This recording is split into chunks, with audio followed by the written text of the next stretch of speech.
Hello, hand raise చేస్తున్నారు. ఇది చెప్పాలని. నమస్కారం అండి లలిత్ గారు. నమస్తే అండి, జై శ్రీరామ్. జై శ్రీరామ్ అండి. చెప్పండి. అయితే నేను ఒక 26 సంవత్సరాలు అయిందండి క్రిస్టియానిటీలోకి వెళ్ళిపోయి.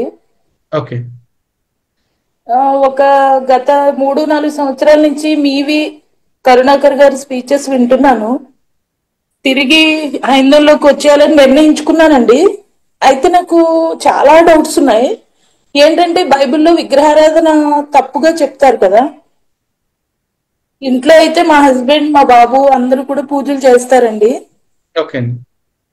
అయితే నేను హిందుత్వంలోకి రాలేకపోతున్నానండి. ఆ విగ్రహారాధన అనేది తప్పు అనే ఒక్క దగ్గర స్టక్ అయిపోతున్నానండి. సింపుల్. మీ పేరమ్మా పార్వతి గారేనా? పార్వతీదేవి అండి. అమ్మ పార్వతి గారు, సింపుల్ క్వశ్చన్ ఒకటి అడుగుతానమ్మా. బైబిల్ మొత్తం మీద కూడా విగ్రహారాధన తప్పు, విగ్రహారాధన వ్యభిచారము, విగ్రహారాధన హేయమైందని చెప్తారు కదా. అవునండి. ఎందుకు? అంటే మన అది హిందుత్వంలో విగ్రహారాధన ఉందని చెప్తారంటారా? నేను నేను నేను ఈ హిందుత్వాన్ని కూడా సపోర్ట్ చేయట్లేదమ్మా ఈ క్షణంలో. అవునండి. అవునవును. నేను ఎందుకు అని బైబిల్ ఆధారంగా ఎందుకు విగ్రహారాధన తప్పు అనేది అడుగుతున్నాను. అంటే మన చేతులతో చేసిన విగ్రహాలను మనం పూజించకూడదు, సృష్టిని కాదు సృష్టికర్తను పూజించాలి, ప్రార్థించాలి అంటారండి. ఓకే, ఇది బైబిల్ దేవుడు చెప్తున్న మాట అని చెప్పేసి అంటున్నారు. కానీ అవునండి. హిందూ గ్రంథాల ప్రకారం చూసుకుంటేనమ్మా, భగవంతుడు అనేవాడు సర్వాంతర్యామి.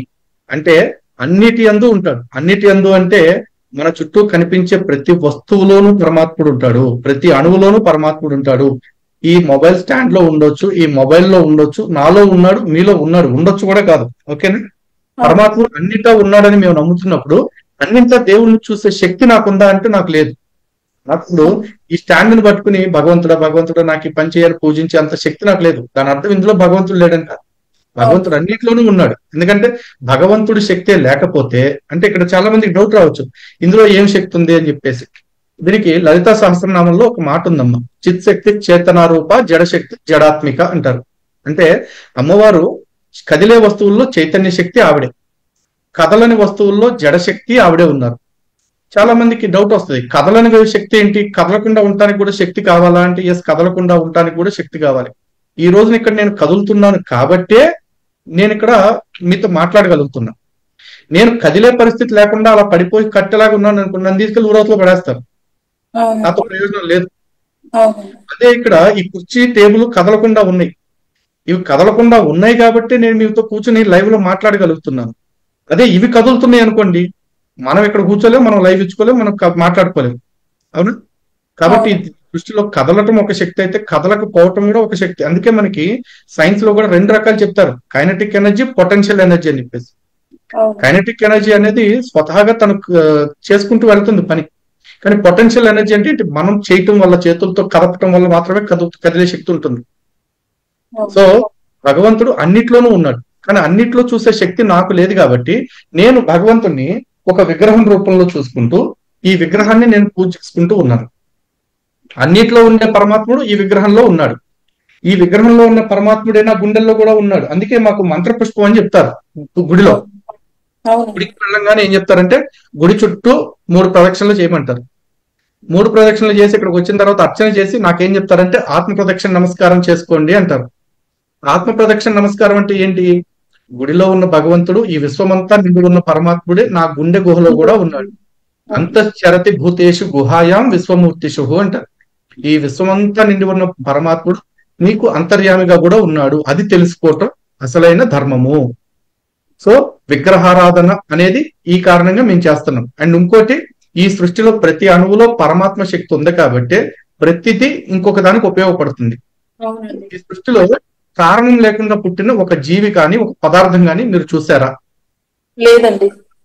ఇదే మాట అడిగితే ఒక పాస్టర్ ఒక దిక్కుమాల మాట అడిగాడు, అన్నిట్లో దేవుడు ఉన్నాడు అంటున్నారు, ఒప్పుకుంటారా అన్నాడు. ఒప్పుకుంటానంటే మరి దీనిలో కూడా దేవుడు ఉంటాడా అని అడిగాడు నన్ను. మరి దానికి నేనేం చెప్పాలి? 100% దానిలో కూడా దేవుడు ఉంటాడు. ఈ సృష్టిలో ఒక పదార్థంలో దేవుడు లేనిదంటూ ఒకటి ఉంది అంటే ఈ సృష్టిలో దేవుడే లేనట్టు. దేవుడు ఉన్నాడు అంటే దేవుడు తప్ప ఇంకొక కారణంతో ఏది రాదు. ఏది జరిగినా అది భగవంతుడి కారణంగానే జరుగుద్ది. ఈరోజు నాకు మీకు అన్నం పరబ్రహ్మ స్వరూపం. ఎందుకంటే ఆ అన్నం తినటం వల్లే మన దేహం నిలబడుతుంది. అలాగే మనం విసర్జించిన దాన్ని ఆహారంగా తీసుకుని బ్రతికే జీవులు ఉన్నాయి. అవునండి. ఆ జీవులకి అదే పరబ్రహ్మ స్వరూపం. ఎందుకంటే దాని శరీరం అది తింటేనే నిలబడుతుంది. భగవంతుడు అది తినేలాగా ఎందుకు ఏర్పాటు చేశాడు అంటే అలా ఏర్పాటు చేశాడు కాబట్టి ఈ ప్రపంచం ఈ మాత్రం స్వచ్ఛంగా ఉంది. అవును. లేకపోతే ప్రపంచం మొత్తం అస్తవ్యస్తం అయిపోద్ది. అందుకే చివరికి మాకు సనాతన ధర్మంలో ఆవు పేడలో కూడా లక్ష్మీదేవి ఉంటది అని చెప్తారు. ఆవు పేడని కల్లాపుగా చల్లుకుంటారు. అవును. ఆవు పేడని గోమూత్రాన్ని వ్యవసాయ ఎరువుల కింద వాడుతూ ఉంటారు మనకి. అవునండి. మరి ఇందులో ఇప్పుడు విగ్రహారాధన వల్ల ఏం నష్టం ఉందో చెప్పండి. విగ్రహంలో దేవుడు ఉంటాడు అనుకోవటం వల్ల.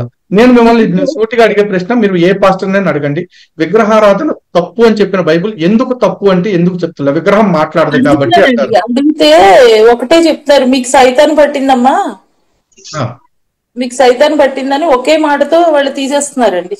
మా సైతాన్ మనకు పట్టటువంటి మా సైతాన్ యేసుకు కూడా పట్టుకున్నాం అయితే కదా. మామూలుగా చెప్పాలంటే మా ఇంట్లో అన్ని హిందూ ఆచారాలేనండి. అదేనమ్మా. పూజలు అన్ని అన్ని మామూలుగా జరుగుతాయి. నేను ఒక్కదాన్నే ఉన్నాను మా కుటుంబంలో. ప్రేయరు. అదేనమ్మా. మీరు వీలైతే నాకు ఫోన్ చేయండి అమ్మా. నేను మీకు మిగతా సందేహాలు కూడా నేను ప్రతిదీ చెప్పడానికి ట్రై చేస్తాను. ఎందుకంటే మీ అన్న మీ తమ్ముడు మీకు ఏ విధంగా అయితే గైడ్ చేస్తారో నేను అలా గైడ్ చేయడానికి సిద్ధంగా ఉన్నాను. ఓకేనా? 3 years నుంచి అండి గుడికి వెళ్తున్నాను, ఇటు చర్చికి కూడా వెళ్తున్నాను, అటు వదలలేకపోతున్నాను. కేవలం ఈ భయం. నేను ఒకటి చెప్తాను తల్లి, భయము, ఒక దేవుణ్ణి చూస్తే మనకి భయం కలుగుతుంది అంటే దేవుడు కాదు ఆ శక్తి. ఒక దేవుణ్ణి చూసి మనకి భరోసా కలుగుతుంది అంటే అది మాత్రమే భగవత్ శక్తి. ఈ రోజున మీరు కృష్ణుడు, రాముడు, శివుడు, విష్ణువు, అమ్మవారు ఏ రూపాలైనా చూడండి, ఆ రూపాలు ఏవి కూడా అన్ని ఆయుధాలు కలిగి ఉంటాయి. కానీ ఆ ఆయుధాలను చూసి అమ్మో ఇవి దేవత దగ్గరికి వెళ్తే మనం చంపేస్తుందేమో అనే భయం మనకు రాదు. ఆ దేవతలు ఒక చేత్తో ఆయుధం పట్టుకుంటారు, ఒక చేత్తో ఐశ్వర్యం పట్టుకుని ఉంటారు. అంటే నీకు సంపదలు ఇచ్చినా నేనే, సంరక్షణ ఇచ్చినా నేనే అని చెప్పేసి మన దేవతలు మనకి చెప్తున్నారు. మనం అర్థం చేసుకోకుండా మన కళ్ళకి మాయని కప్పిస్తున్నది ఎవరయ్యా అంటే ఈ మత మార్పిడి మాఫియాగాళ్ళు. నేను చెప్తున్నానమ్మా, ఒక హిందువుగా, ఒక భారతీయురాలిగా మీ వారసత్వం పట్ల మీరు గర్వించండి. నేను చెప్తున్నా, ఈ ప్రపంచంలో అత్యంత ఉన్నతమైన ఆరాధన పద్ధతి ఏదైనా ఉంది అంటే విగ్రహారాధనే. ఎందుకంటే ఈ సృష్టిలో విగ్రహం కానిదంటూ ఏదీ లేదు. ఈరోజు చర్చిలోకి వెళ్తే బైబుల్ పట్టుకుంటారు. ఆ బైబుల్ నిజంగా పరిశుద్ధమైంది అనుకుంటున్నారుగా. పుస్తకానికి ఆ పరిశుద్ధత ఎందుకు వచ్చింది? సరే, ఇప్పుడు బైబుల్ని మా బైబుల్ మీరు తగలబెడతారా అని చెప్పి కొంతమందిని అంటున్నారు. బైబుల్లో నీకు అసలు విగ్రహమే కాదు, బైబుల్ పట్ల నీకు ఎటువంటి గౌరవ మర్యాదలు లేవు, తగలబెడితే మాత్రం ఎందుకు ఫీల్ అవ్వాలి? కొత్తది కొనుక్కో, పుస్తకమేగా. కొన్ని సిలువ, నువ్వు కొండల పైన సిలువలు పెట్టుకుంటున్నప్పుడు ఎవడైనా అధికారి వచ్చి తీసేయమంటే గొడవ చేస్తున్నావు. నీకు విగ్రహం మీద ఆపేక్ష లేకపోతే అసలు కొండల మీద, గుళ్ళ ముందు, అదే చర్చిల ముందు అసలు సిలువలే ఉండకూడదుగా.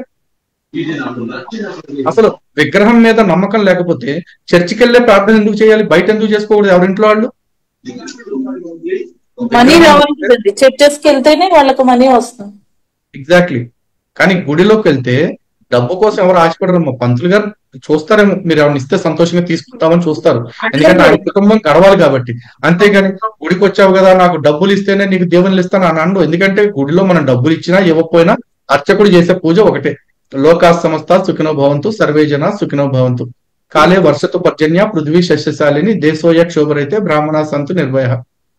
అంటే దేశమంతా సకాలంలో వర్షాలు పడాలి, మంచిగా మేఘాలు పట్టి మంచిగా పంటలు పండాలి, అందరూ బాగుండాలి. ఇదే అర్చకుడు కోరుతాడు. అందరూ బాగుండాలి, అందరూ, మీరు ఉన్నారు, నేను ఉన్నా, క్రిస్టియన్ పాస్టర్ ఉన్నాడు, ముస్లిం ముల్లా ఉన్నాడు. కానీ చర్చిలోకి వెళ్తే అయ్యా నిన్ను నమ్మిన వాళ్ళు, నిన్ను రక్షకుడిగా అంగీకరించిన వాళ్ళందరికీ కూడా రక్షణ కలగాలి, మిగిలిన వాళ్ళందరూ కూడా నీ రక్షణలోకి రావాలని మమ్మల్ని దీవించి ప్రభు అని చెప్పేసి అడుగుతారు. అదే యేసు రక్షణలోకి రాని వారికి పరలోకం ఉంటుందండి. మీ పాస్టర్ని అడగండి, నేను రక్షణ పొందాను కాబట్టి నాకు ఓకే, నా భర్త, నా పిల్లోడు, మన ప్రభువుని నమ్మట్లేదు కదా, వాళ్ళకి రక్షణ ఉంటుందా అని అడగండి, మీకు చెప్తారు. ఉండదనే చెప్పారండి, ఆల్రెడీ నేను అడగక ముందే చెప్పేశారు వాళ్ళు. కానీ మీరు హిందువుగా మారకపోయినా సరే, మీరు సనాతన ధర్మాన్ని పాటించకపోయినా సరే, మీరు పక్కవాడికి హాని చేయకుండా బతికితే మీరు ఖచ్చితంగా హిందుత్వం ప్రకారం మీరు స్వర్గానికి వెళ్తారు. No doubt. ఇది సనాతన ధర్మం. ఓకేనమ్మా? కాల్ చేస్తానండి. తప్పకుండా.